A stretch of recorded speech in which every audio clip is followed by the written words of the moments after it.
Tonight was the fulfillment of a dream, the impossible dream. The victory which has come tonight is not just a victory for Tom Bradley, not just a victory for the campaign, but a victory for progress, a victory for our children. Tom Bradley made history. He was the first African-American mayor of a major American city with an overwhelming white majority. His election transformed Los Angeles and was a defining moment in America's political history, the realization of the dream of creating coalitions to bridge racial divides.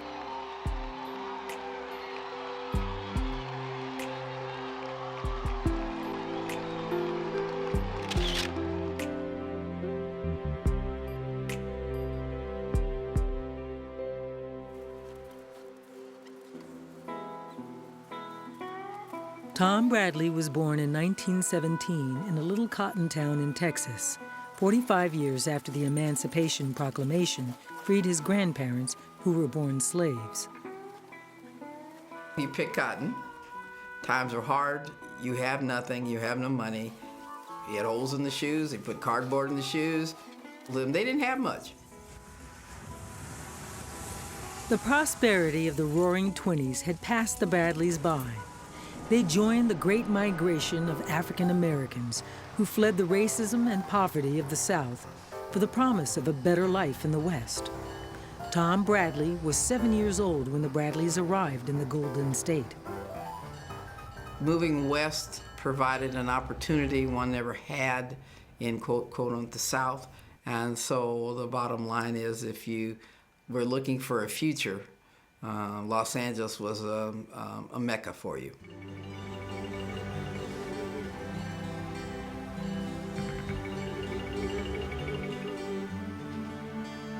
It was a community, most of it centered in South Central Los Angeles. Everybody knew everybody. The kids knew each other.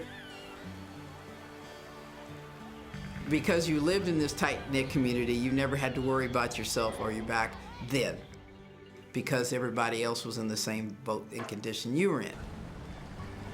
South Central Los Angeles, a community only a few miles from downtown, was majority African American, living side by side with Jews and Japanese Americans. Los Angeles was always a diverse city with people coming from different parts of the country and different parts of the world. But it really prided itself on being a white city and a segregated city, and this was really essential to the idea of marketing the city. And so there were concerted efforts to keep African Americans, Japanese Americans, and other people of color shut out of most neighborhoods throughout the city.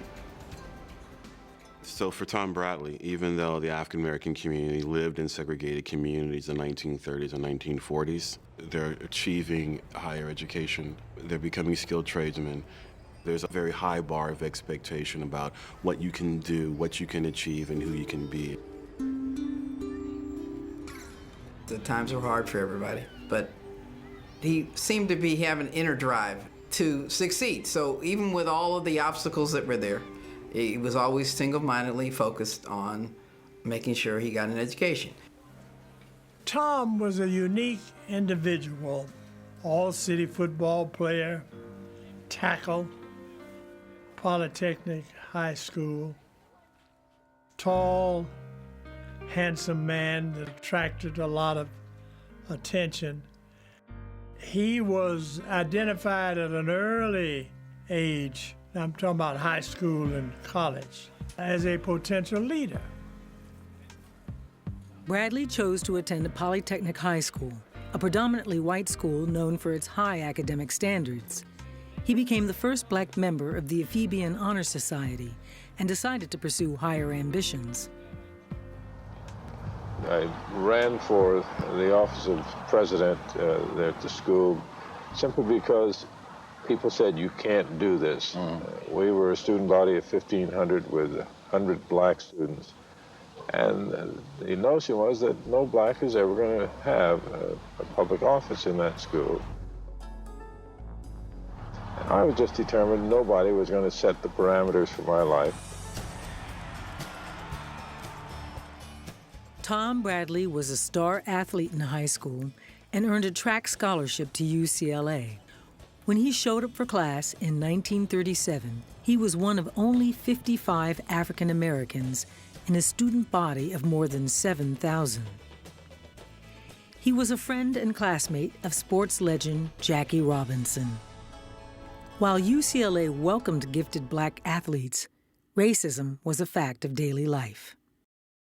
All of the fraternities and sororities were segregated. There were no colored teachers. There were no colored administrators. We couldn't live in Westwood. The few blacks who went to UCLA had to carpool. Well, I happened to be driving an old Nash. I charged 10 cents each way to Westwood and home from Westwood. At UCLA, Bradley joined Kappa Alpha Psi, the national black fraternity, an important social network that benefited him throughout his career. On an impulse, he took the civil service exam to become a police officer. The job paid $170 a month, good money for a black man in 1940 in Los Angeles. He left UCLA, married his high school sweetheart Ethel May Arnold, and started a family. My dad was a great dad. He was always there for us. He puttered around the house. He fixed a lot of things. Mother always had dinner waiting for her. We always ate at the table. You know, that old Father Knows Best TV series, it could have been us. You know, the Huxtables could have been us.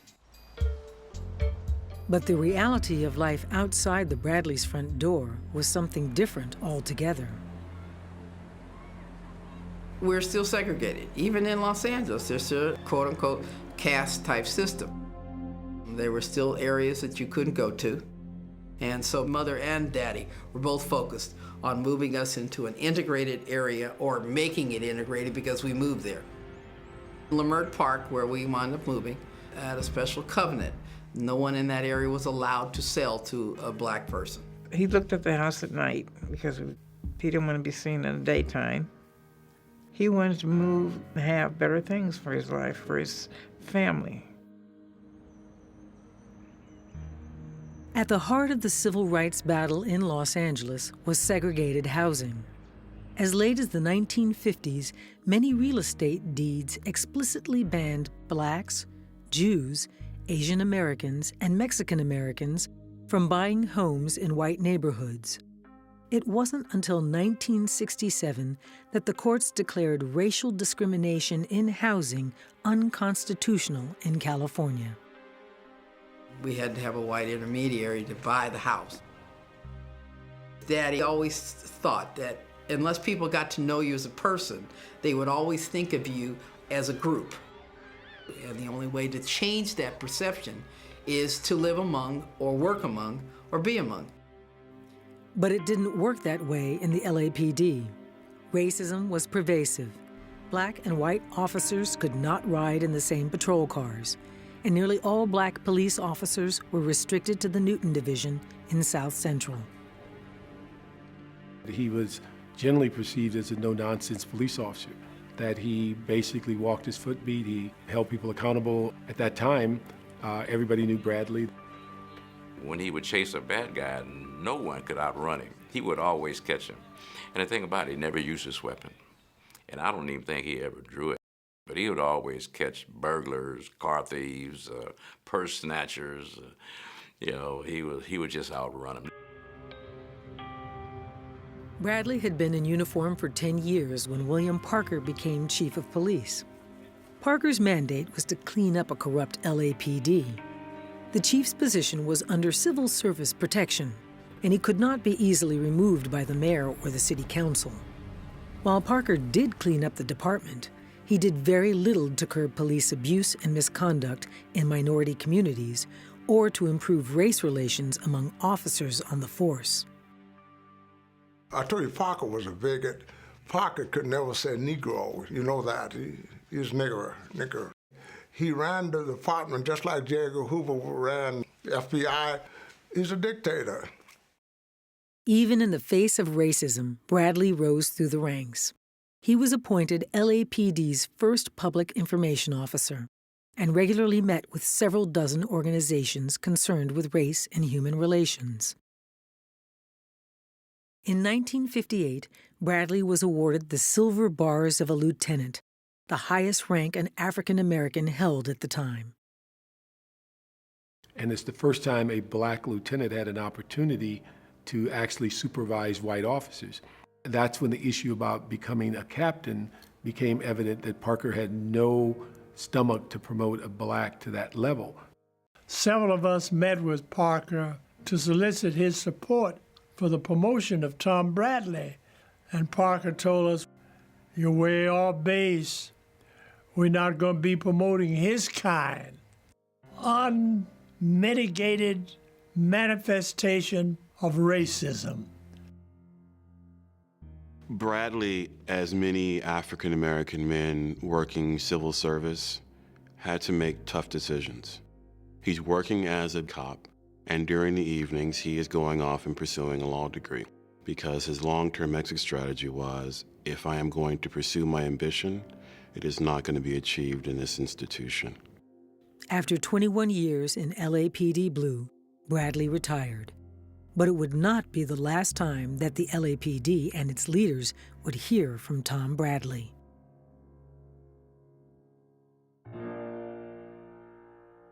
The focus of life for African Americans in the 50s and in the 60s revolved around the efforts of the black church that was very much involved in what we would call a social revolution. As we look at the 60s, the church was not only the threshold, it was the assembly point for the civil rights movement. It had to be socially active, getting people to vote, getting candidates to present themselves there as to how they would enhance the community. Leadership had to come out of the black community. Without the black church, the black community is lost. There were people who were involved in fighting civil rights issues.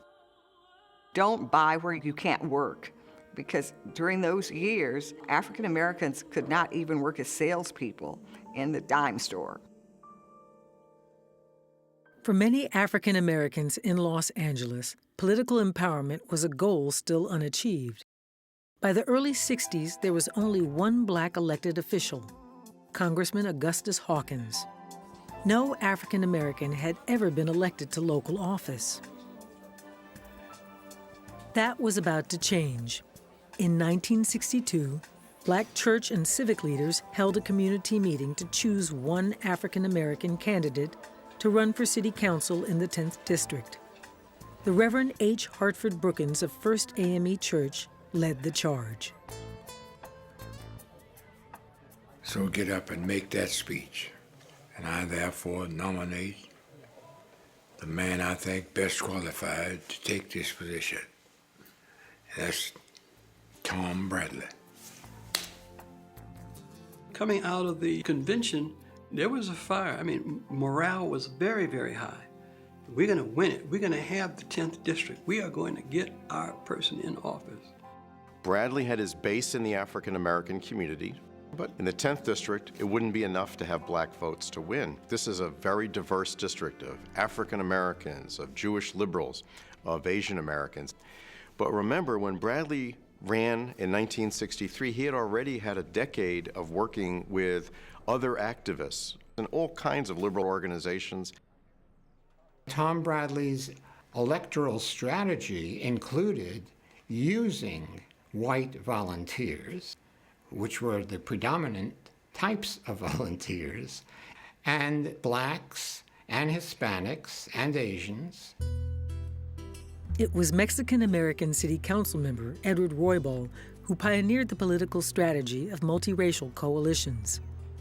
As an LAPD officer, Bradley was influenced by Roybal when he volunteered to campaign for his successful city council and congressional campaigns.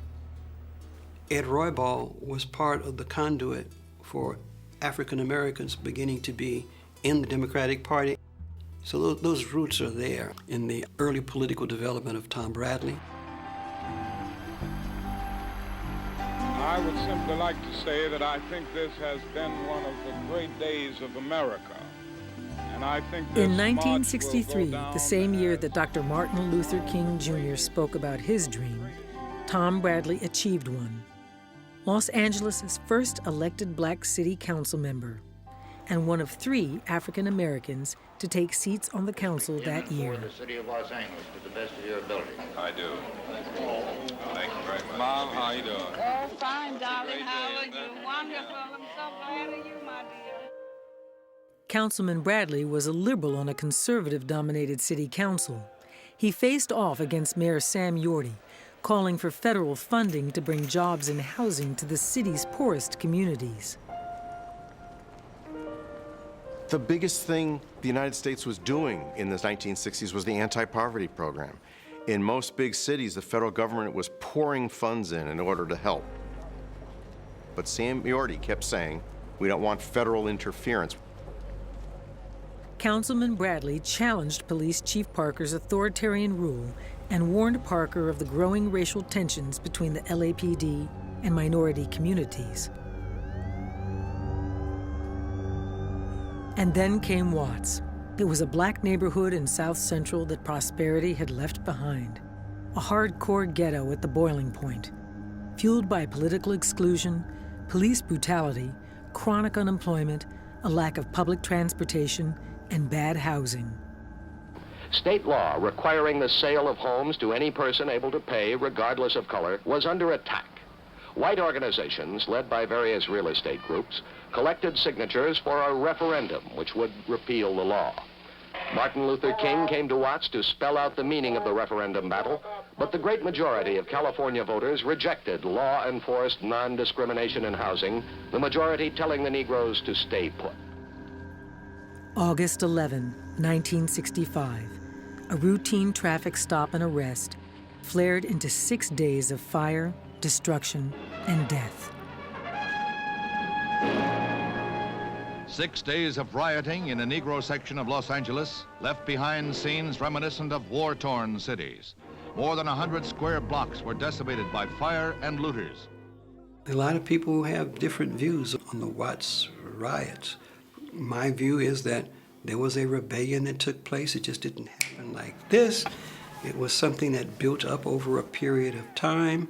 Hands up high. You can lift them higher than that, friend. Let's get them up there. First one drops their hands, dead man.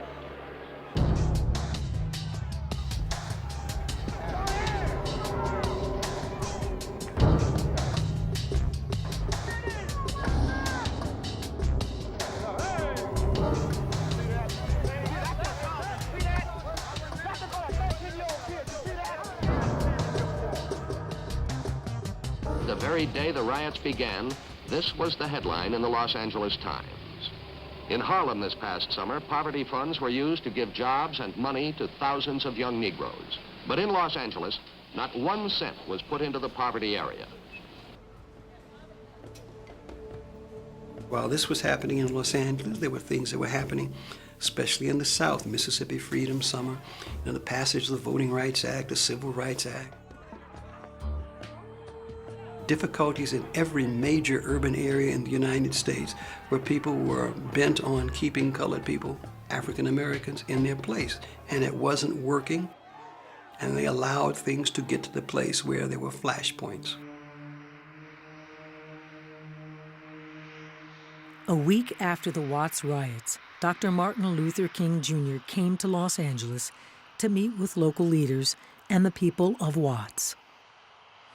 For the respect of Dr. King that we have here, I say this. Sure, we like to be nonviolent, but we up here in Los Angeles area, we're not turning that other cheek.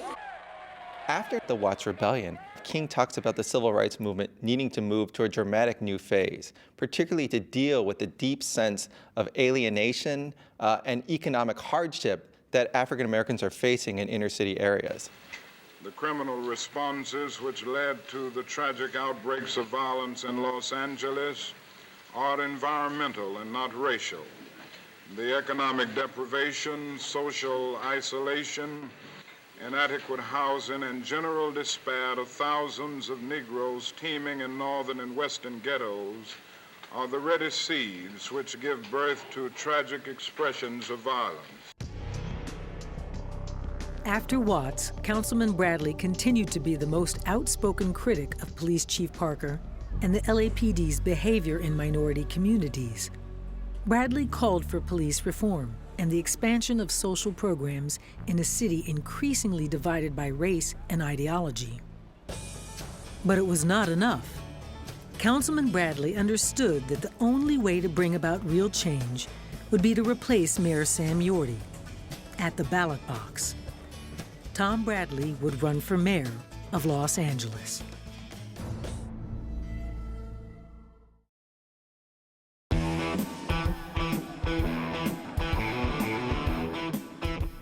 By 1969, the nation was in a turmoil of riots and protests over race relations and the Vietnam War. The year before, Dr. Martin Luther King Jr. was assassinated in Memphis. Robert F. Kennedy was assassinated in Los Angeles. In this climate of fear and uncertainty, City Councilman Tom Bradley chose to take on incumbent Mayor Sam Yorty and run for mayor of Los Angeles. We are a divided city today, divided on the basis of race and religion and on the basis of neighborhood, on the basis of age. And it's about time that we begin to pull together. This was not an election about political parties. This was about race. This was about ideology. It was about who was going to govern the city. It was going to be about what direction it would be. It marked the first strong coalition between black and white voters that had occurred in American urban politics really in a very long time.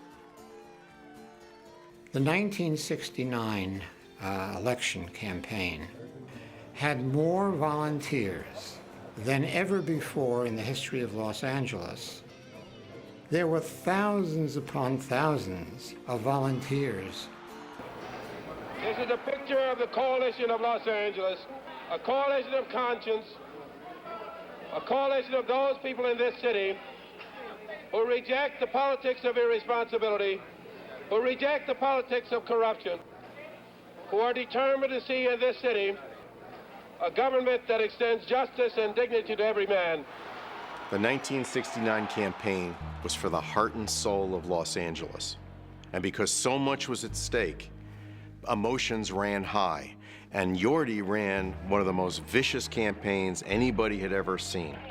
In a very affable way, Mayor Sam Yorty has been running a ferocious campaign.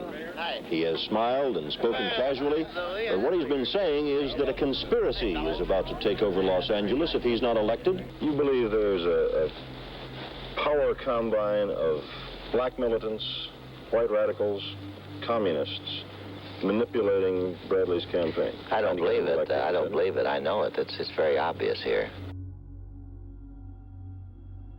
Tom was red-baited continually, and any time anybody was called a communist, it was really like a pox on your house. It was very brutal. There would be television pictures practically every night showing another demonstration by black militants on a campus. So that was something that Yorty repeated in his ads. He presented it as a threat to America. But I must say I never expected it to stoop this low. He's now clearly made it a central theme of his campaign to deal in the art of fright and fear and the appeal to racism. The election was real lousy, death threats and everything else. And the black policeman formed a committee to go around. We were his security. There is just one issue in this election, race. Yorty is clearly appealing to whites who remember Watts and who fear more black violence.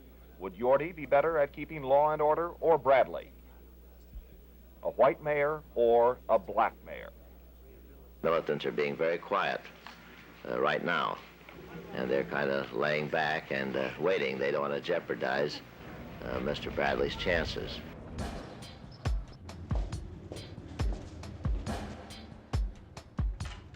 76% of Angelenos showed up at the polls, the highest percentage ever.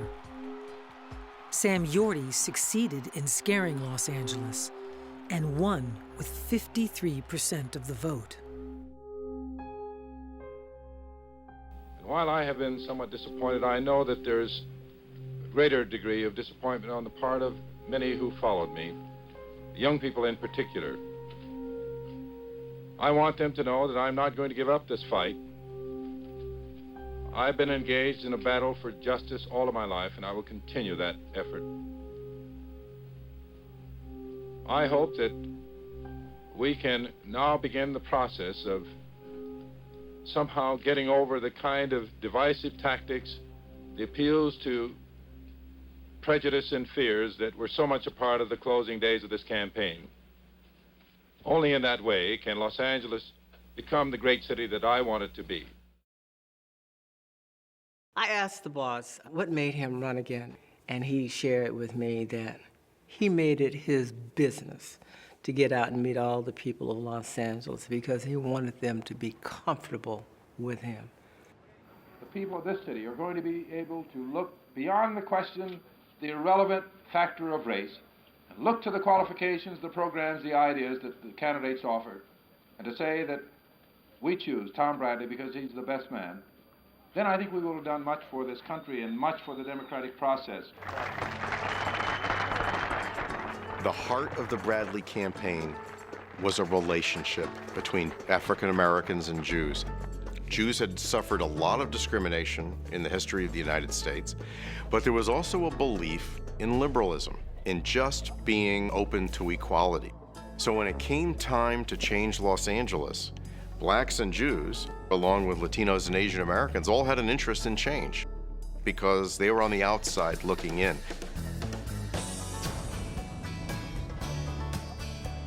The idea of working together in coalitions became acceptable as Tom Bradley runs for office again. He's a friend of Ed Roybal. He's going to be a friend of ours. And certainly Cesar Chavez was somebody that admired Tom Bradley, and we knew that. The student movement had a very important part in beginning to bring the communities together. So we were really breaking down the barriers. We got a Bradley headquarters in Little Tokyo in a very visible location.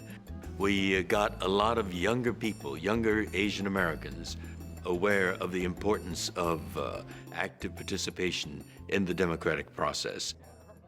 It was kind of an awakening in Los Angeles. We were a divided city, and it was Tom Bradley's campaign that brought these disparate groups together. This city is ready, not for a black man, not for a red man, not for a yellow man, not for a white man. It's ready for the best man, and that is Tom Bradley.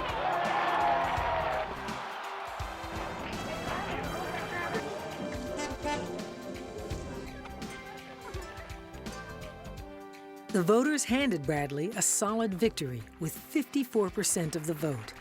He became the first black mayor of a major American city with an overwhelmingly white majority.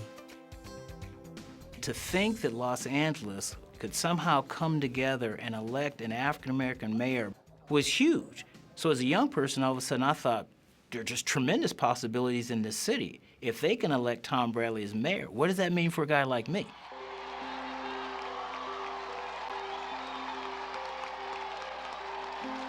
Tonight was the fulfillment of a dream, the impossible dream. The victory which has come tonight is not just a victory for Tom Bradley, not just a victory for the campaign, but a victory for progress, a victory for our children. Thank you very much. It was a coming together of the people. We were all related. It was one cause. It was one city. Oh, I'm swelling up because I remember. Wow. That's what we did. We cried, we screamed, we yelled. We couldn't believe it. We couldn't believe it. When President Barack Obama became the president of the United States, We like to say Tom Bradley laid the roadmap.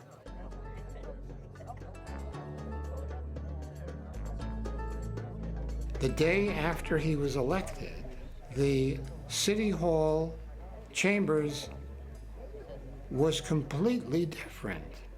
The furnishings were the same, the hallways were the same, but all of a sudden, there were no lobbyists. And so there was this immediate transformation from a lobbyist mayor to a people's mayor. We're here to serve all of the people. We want no favoritism extended to anybody because of their power, their prestige, their influence, or their so-called connections.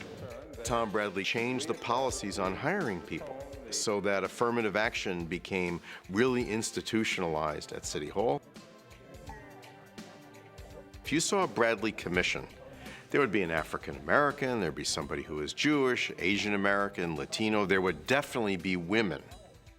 And these were all people with real political standing, people who could go out into the community and sell a policy. The city of Los Angeles, under Tom Bradley, became the first major city to have a program for the handicapped, to have a special women's program, to have a special program for children. Tom Bradley held open houses on a regular basis where people could come and offer anything from complaints to comments about city government. It was clearly a symbol that the government here was going to be open, it was going to be responsive, and it was going to be accountable. Well, I'm a very complex man, I think, as most people are. Some people try to describe me as a liberal, others as something else. And I think it's impossible to describe a man in one term. On fiscal matters, I'm considered conservative, very careful about spending the taxpayer's dollar. On human matters, I'm considered a liberal. He said, I want you to be president of the LA City Fire Commission. And I said, sir, I don't know anything about fires. He said, he's kind of give that half smile and said, I don't care.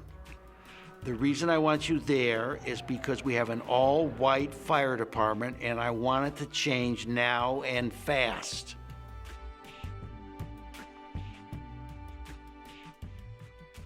I think Tom Bradley was always from the beginning sympathetic to the gay community because they were a community like the black community that was suffering from prejudice and discrimination. The city council and the mayor got together and adopted a city ordinance that basically banned discrimination against people who had AIDS. The mayor worked 7 days a week, usually 16 hours a day. Man of few words, but he was strong. I nicknamed him the Iron Man. By his third term in office, Mayor Tom Bradley had steered the city through the economic difficulties plaguing the state and the nation. He produced jobs and created new social and economic programs with state and federal aid. Bradley had become a national and international figure. He was shortlisted for vice president and the cabinet. And with his popularity at its peak, he cast his eyes beyond the new Los Angeles to become governor of a new California. One of the most spirited political races in the country this fall is for governor of California. Los Angeles Mayor Tom Bradley and Attorney General George Deukmejian are running for the office held by Jerry Brown for the last 8 years. Well, it is going to be history-making. On November 2nd, the people of California are going to elect Tom Bradley, the tallest governor in the history of the state. Bradley was leading in the opinion polls, but come Election Day, the unexpected happened. He lost by 52,000 votes, less than 1% of the total. And what it said to us was that people maybe want to say the right thing, that they were supporting Tom Bradley, but when they got behind the voting booth, they couldn't take their hand and stamp that name. This is just an inability somehow to believe that a person can carry out a responsibility. and you have in the back of your mind a question about race. If Tom Bradley had won, he would have been the nation's first African-American governor since Reconstruction. But Mayor Bradley would not let defeat destroy his dreams. He fought to bring the Olympics to Los Angeles, and he did. The 1984 Los Angeles Summer Games were a huge success and the most profitable in Olympics history. The surplus from the Games is still used to fund youth sports today. The mayor knew how to sell the city of Los Angeles, and as a result, we saw trade increase tremendously, both at the airport and at the port. Bradley presided over the greatest construction boom in the history of downtown, working with business and labor to ensure that women and minorities were hired. When Tom Bradley was elected, we didn't have the skyline we have now. That's Tom Bradley's skyline. Throughout his 20 years in office, he was building all the time to the city that you see today. Bradley began the revival of mass transit, bringing a Los Angeles subway to the city of cars. He asked me to serve on the board of the Southern California Rapid Transit District. He said that LA needs a heart. We need an economic center, a political center, a cultural center, and it's got to be accessible to this vast, sprawling city. And public transportation is essential, it's vital for us to have a great, vibrant downtown.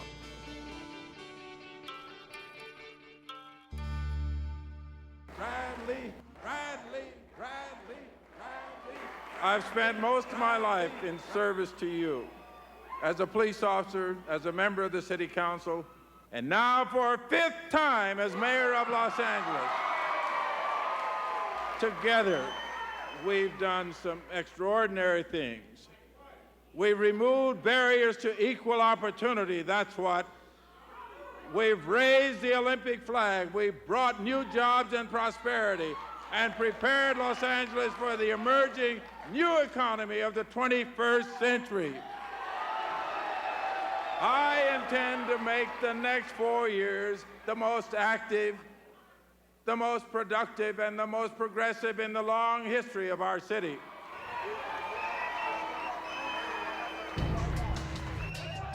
But once again, the police got in the way of progress. The LAPD was still a battleground, and Bradley and the police brass were on opposite sides. It was Chief Daryl Gates now, not Chief Parker. Gates' civil service protections meant Bradley couldn't fire Gates or even ordered changes to the LAPD's behavior in minority communities. Daryl Gates continued a long tradition of Los Angeles Police Department operating like an occupation force in the African American community. A very brutal, racist institution where it was, in my opinion, unofficially, if not officially, sanctioned it's all right to beat the hell out of black people, especially African American men. March 3rd, 1991. LAPD officers brutally beat motorist Rodney King, and it was captured on videotape. The video was played and replayed around the world, and anger grew in minority communities. The mayor of Los Angeles lacks the authority to fire the police chief. He can only ask. Now he has. The public has lost confidence, in large measure, in Chief Gates since Rodney King was beaten. The chief has only one choice. He must step aside. The fervor in the black community to get Daryl Gates out of office really is escalating, and people are just enraged at Gates, demanding his resignation. We want Daryl Gates removed as chief of police. Gates Must Go has become the rallying cry of activists in Los Angeles minority communities. Gates has got to go. I am not going anywhere. I'm staying. The city charter gave the police chief civil service protection, which meant the mayor and the police commission could not fire the police chief without cause. And unfortunately, misbehavior in minority communities was not defined as cause for a civil service removal. Have verdicts been reached on... As the battle for the soul of the city played itself out between Bradley and Gates, the officers who had brutally beaten Rodney King were brought to trial. The verdict? Not guilty.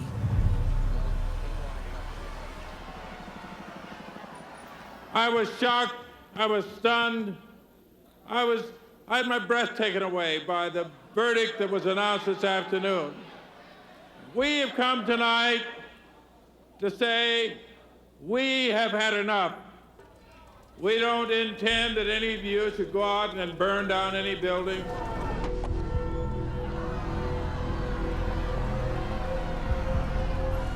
And this was like a volcano that had been building and building. There were other kinds of issues out there.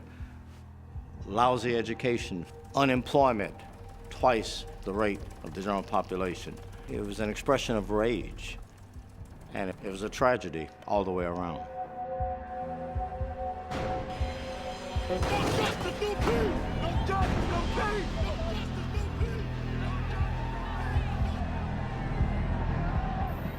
I think it sucked a lot of his life out of him when that happened. When working all the hours that he worked being mayor, and watched a city that he loved so much that he dedicated his time in serving. And here he was watching it burn. I saw the pain in his eyes. I saw the pain in his demeanor. I saw the pain in his persona. Nothing but pain.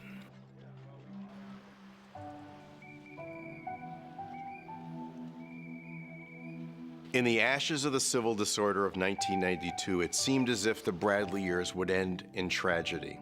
But instead, only 6 weeks later, in a climate of fear, the Bradley Coalition came together and voted to pass Proposition F, to create civilian authority over the LAPD and to open the doors of the LAPD to the community for the first time, and thereby redeemed the promise of the Bradley Coalition at the very end.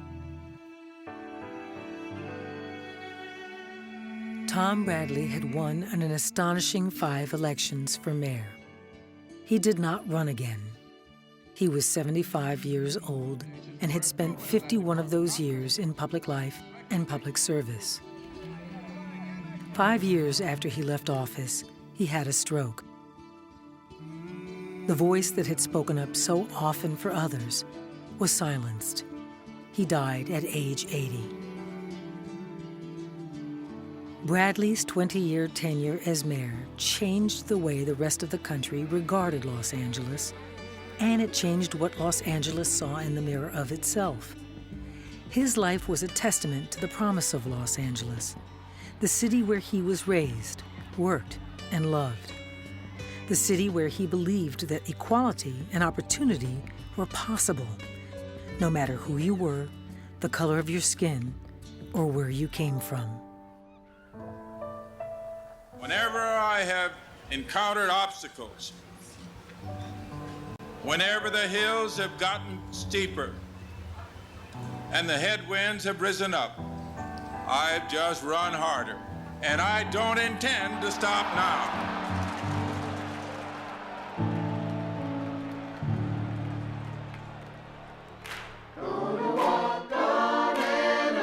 Together.